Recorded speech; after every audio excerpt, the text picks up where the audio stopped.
Mengasuh anak itu seperti perjalanan liar. Suatu hari kamu merasa tersesat, bingung harus melangkah kemana, dan bertanya-tanya apakah kamu sudah melakukan hal yang benar. Hari berikutnya, kamu membimbing manusia kecil yang mengira krayon itu makanan, lalu tertawa bersama saat mereka belajar tentang dunia dengan cara mereka sendiri. Setiap budaya punya panduannya sendiri, dan di Jawa Barat, orang Sunda punya pendekatan lembut yang penuh kearifan, namanya kearifan lokal. Di sini, membesarkan anak bukan sekadar tugas, tapi juga seni yang diwariskan turun-temurun. Ini bukan cuma soal memberi makan dan membersihkan, ini filosofi yang terjalin dalam ritual, kata-kata lembut, dan rasa kebersamaan yang mendalam. Setiap tindakan kecil, seperti menyuapi atau menenangkan anak, punya makna yang lebih besar. Kita akan bahas 3 pilar utama, Babarit, yaitu selamatan bayi spiritual yang menandai awal kehidupan baru, Nurun Keun, momen sakral saat bayi pertama kali menyentuh bumi, sebagai simbol perkenalan dengan alam dan lingkungan sekitar, dan Pamali, yaitu tabu lembut yang mengajarkan pelajaran hidup melalui larangan dan nasihat, membentuk karakter anak sejak dini. Ini bukan cuma adat lama, ini membentuk anak-anak Sunda dengan kebaikan, rasa hormat dan empati sejak awal kehidupan mereka. Ritual-ritual ini adalah cerita yang berkelanjutan, membangun fondasi untuk harmoni dengan keluarga, komunitas, dan alam. Setiap generasi meneruskan nilai-nilai ini agar tetap hidup. Mari kita jelajahi tradisi-tradisi ini, maknanya, dan bagaimana mereka beradaptasi di dunia ponsel pintar, gedung pencakar langit, dan perubahan zaman yang begitu cepat. Ini tentang menemukan kearifan abadi di dunia yang berubah, dan bagaimana nilai-nilai lama tetap relevan untuk membimbing generasi masa depan.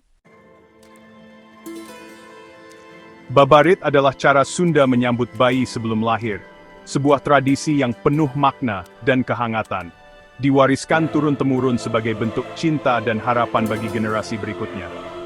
Selamatan bayi spiritual ini diadakan di bulan ke-7 kehamilan, saat keluarga dan kerabat berkumpul untuk merayakan kehidupan baru yang akan segera hadir. Keluarga dan tetangga berkumpul untuk mendoakan keselamatan ibu melahirkan dan kesehatan bayi, dipimpin oleh sesepuh atau tokoh spiritual yang dihormati. Doa-doa yang dipanjatkan menjadi pengikat batin, memperkuat rasa kebersamaan dan harapan baik. Makanan adalah inti dari Babarit, tumpeng, nasi kerucut, dihidangkan sebagai simbol rasa syukur atas anugerah kehidupan. Ketupat, kue beras, melambangkan pengampunan dan harapan agar segala kesalahan diampuni, membuka lembaran baru bagi sang anak. Rujak dengan 7 buah melambangkan perjalanan hidup yang penuh warna, harapan agar anak tumbuh dengan pengalaman yang kaya dan beragam. Setiap elemen punya simbol, dan doa-doa adalah niat yang dipanjatkan untuk masa depan anak, menanamkan nilai-nilai luhur sejak dini. Kehadiran komunitas menunjukkan kepada ibu bahwa dia didukung, menegaskan bahwa membesarkan anak adalah usaha bersama, bukan hanya tanggung jawab keluarga inti. Babarit memberi nutrisi bagi jiwa dan raga, menawarkan kekuatan emosional di masa yang penuh kecemasan, serta mempererat ikatan keluarga dan masyarakat. Ini adalah sambutan formal pertama bayi, deklarasi cinta dan perlindungan sebelum lahir, menandai awal perjalanan hidup yang penuh makna. Sementara dokter merawat tubuh, Babarit merawat jiwa, memastikan keseimbangan antara kesehatan fisik dan spiritual. Inilah bukti kepercayaan Sunda bahwa perjalanan seorang anak dimulai dengan harapan, doa, dan dukungan komunitas yang tulus, membentuk fondasi kuat bagi masa depannya. Setelah Babarit dan kelahiran, orang Sunda mengadakan Nurun Keun, sentuhan pertama bayi dengan bumi, biasanya saat berusia 7 hari. Bayi mengenakan pakaian khusus digendong keluar oleh sesepuh, yang dengan lembut menuntun kakinya menyentuh tanah. Tindakan ini menghubungkan anak dengan alam dan komunitas, melambangkan harapan agar mereka membumi dan kuat. Seringkali, Nurun Keun termasuk pemberian nama bayi, nama dipilih berdasarkan makna dan aspirasinya. Upacara ini secara resmi menyambut anak ke dalam keluarga dan komunitas. Nurun Keun bukan cuma ajang foto, ini ritual yang mengakar anak di lingkungannya dan dunia sosialnya. Ini mengatakan, ini bumimu, komunitasmu, namamu, selamat datang. Dengan mengakar anak dari awal, tradisi ini menumbuhkan rasa memiliki dan stabilitas. Ini pengingat yang kuat akan hubungan kita dengan bumi dan satu sama lain. Masuklah Pamali, tabu tradisional yang berfungsi sebagai pembatas perilaku yang lembut. Dalam kehidupan sehari-hari masyarakat Sunda, pamali hadir seperti pagar tak kasat mata yang membimbing setiap langkah tanpa terasa mengekang. Pamali bukan aturan keras, itu cerita yang mudah diingat yang mengajarkan nilai-nilai. Melalui dongeng dan nasihat, pamali diwariskan dari generasi ke generasi, menjadi bagian dari percakapan sehari-hari di rumah-rumah Sunda. Alih-alih, jangan berisik di malam hari, sesepuh bilang, jangan bersiul di malam hari nanti memanggil makhluk halus. Cara seram untuk mengajarkan rasa hormat pada orang lain. Cerita-cerita ini membuat anak-anak berpikir dua kali sebelum melanggar norma, karena mereka merasa terhubung dengan sesuatu yang lebih besar dari diri mereka sendiri. Tabu ini meliputi keselamatan, rasa hormat, dan kepedulian lingkungan, seperti tidak menunjuk kuburan atau duduk di bantal. Setiap larangan memiliki makna tersembunyi yang mengajarkan anak-anak untuk berhati-hati dan menghargai lingkungan sekitar. Setiap pamali adalah pelajaran praktis yang dibungkus dalam cerita rakyat, memprogram anak-anak dengan empati dan disiplin. Cerita-cerita ini menanamkan kebiasaan baik sejak dini, membentuk karakter anak-anak tanpa paksaan. Pamali membangun karakter melalui cerita, bukan hukuman, mendorong kesadaran dan rasa hormat. Anak-anak belajar memahami konsekuensi dari tindakan mereka, bukan karena takut dihukum, tapi karena ingin menjaga harmoni.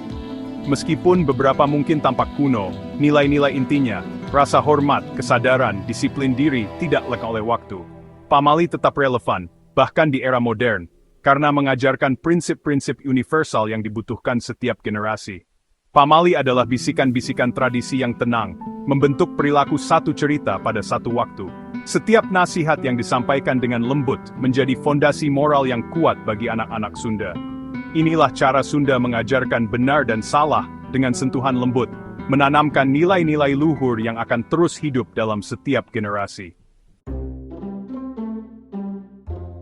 Kalau pengasuhan Sunda punya satu kata, itu adalah lembut. Budaya ini menghargai lemah lembut, kelembutan dan kesabaran daripada disiplin keras. Kebaikan dan kesopanan diajarkan sejak dini, membentuk anak-anak menjadi dewasa yang penuh kasih. Bahasa Sunda itu sendiri punya tingkatan kesopanan, mengajarkan anak-anak kerendahan hati dan rasa hormat melalui percakapan sehari-hari. Kasih sayang ditunjukkan secara terbuka, dan koreksi dilakukan dengan lembut, membuat anak-anak merasa dilihat dan dihormati. Konflik diselesaikan dengan diskusi tenang, bukan konfrontasi. Keyakinannya, hati anak itu seperti tanaman muda, dipupuk oleh cinta, terhambat oleh kemarahan. Pendekatan lembut ini adalah keajaiban tenang di jantung pengasuhan Sunda. Dalam budaya Sunda, perlu satu desa itu nyata. Kakek nenek, bibi, paman dan sepupu semua membantu membesarkan anak. Kakek nenek adalah penjaga tradisi, berbagi cerita, ritual, dan kearifan. Peran gender tradisional didefinisikan, ibu mengasuh dan mengajar, ayah menyediakan dan mencontohkan tanggung jawab. Ranah ibu, dapur sumur, tempat tidur, melambangkan nutrisi, kebersihan, dan cinta. Ayah dipandang sebagai kepala rumah tangga, menanamkan disiplin dan kewajiban. Kemitraan ini menciptakan pengasuhan yang seimbang, dengan setiap orang tua menyumbangkan elemen penting. Anak-anak belajar dari seluruh keluarga, mendapatkan keamanan dan rasa memiliki. Keluarga besar adalah jaring pengaman, menawarkan nasihat dan dukungan. Model komunal ini adalah fondasi yang kuat untuk perkembangan anak. Kehidupan modern menantang tradisi Sunda, urbanisasi menyebarkan keluarga membuat ritual lebih sulit diatur. Orang tua yang sibuk punya lebih sedikit waktu untuk upacara, dan kehidupan digital membawa pengaruh baru. Generasi muda mempertanyakan kepercayaan lama, kadang membuang pelajaran berharga bersama cerita rakyatnya. Teknologi bisa memutuskan hubungan keluarga dari tradisi, sementara media global mempromosikan individualisme. Hasilnya, kesenjangan generasi dan risiko kehilangan kearifan budaya. Namun, nilai-nilai inti, kelembutan, komunitas, spiritualitas, lebih penting dari sebelumnya. Tantangannya adalah beradaptasi tanpa kehilangan apa yang membuat pengasuhan Sunda unik. Ini adalah tindakan menyeimbangkan antara menghormati masa lalu dan merangkul masa kini. Tradisi Sunda tidak harus menolak modernitas, mereka bisa beradaptasi dan berkembang. Keluarga bisa menggabungkan babarit dengan perawatan prenatal, menghormati kebutuhan spiritual dan fisik. Ritual seperti nurun kaun bisa lebih kecil, sesuai dengan kehidupan perkotaan yang sibuk sambil mempertahankan maknanya. Pamali bisa dijelaskan dengan cerita rakyat dan logika, membantu anak-anak memahami alasan sebenarnya di balik aturan. Teknologi bisa membantu melestarikan budaya, merekam upacara, berbagi cerita online, dan membangun komunitas virtual. Kuncinya adalah fleksibilitas, pertahankan inti tradisi, sesuaikan bentuknya. Orang tua menjadi kurator, menerjemahkan kearifan untuk generasi baru. Dengan merangkul yang lama dan yang baru, pengasuhan Sunda tetap relevan dan hidup. Ini tentang menenun tradisi ke dalam kain kehidupan modern. Pengasuhan Sunda dengan ritual lembut dan kompas moralnya menawarkan perspektif abadi tentang membesarkan anak. Ini tentang karakter, komunitas, dan kelembutan, bukan cuma pencapaian. Di dunia yang serba cepat, tradisi ini lebih vital dari sebelumnya. Tantangannya adalah memadukan kenyamanan spiritual dengan kepraktisan modern, melestarikan inti setiap ritual.